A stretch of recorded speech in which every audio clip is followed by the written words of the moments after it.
from Engadget, and he just came from a really interesting panel on robotics and how robotics has already reached mainstream for kids. So we were talking about some of the different companies that are using robotics as toys. So what do you think about these guys that are doing that? It seems really cool.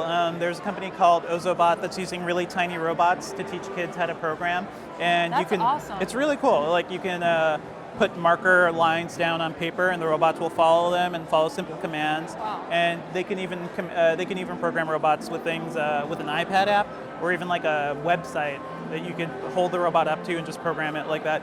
So it's pretty cool. I think it gives kids a really a tactile way of programming, because it's not just about making something abstract and having something appear on your computer. It's more about affecting the real world. So Ozobot's thing is cool, and WowWee's building But WowWee's, they've really been at the forefront. I feel of robotics for kids. They've been doing all sorts of toys. They've been doing it for a while. So. Definitely, yeah. And they showed off a new dinosaur robot that can follow a little ball, almost like a puppy, and even acts like a dog too. So it's really fun.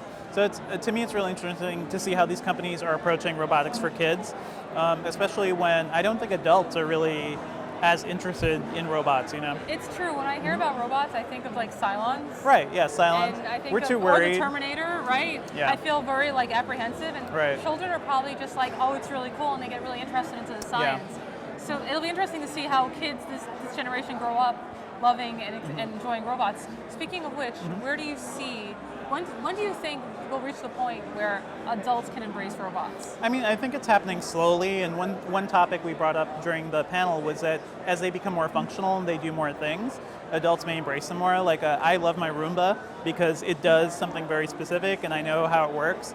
And I think something like self-driving cars, which is kind of controversial now, but in 10 or 15 years when they're there and saving lives and saving you time too from driving, I think people will accept those sorts of things. Humanoid robots in your home, that may be a little more difficult. That's where I feel I get uncomfortable. It's right. Rosie seems like a good idea, but then it's kind of not. But yet people love their Roombas. They name their Roombas, right? So it's. Do you think it'll be 5 years, 15 years? In terms of the hardware we're seeing, right, the DARPA challenge just happened, and they were showing off really cool robots, but they were always falling on their faces. They can't even climb stairs properly. So we still have a long way to go in terms of hardware. But in 10 or 15 years, I think we'll see some really interesting advancements, be it drones in your home that can do things for you, something like the Roomba that's a lot more functional.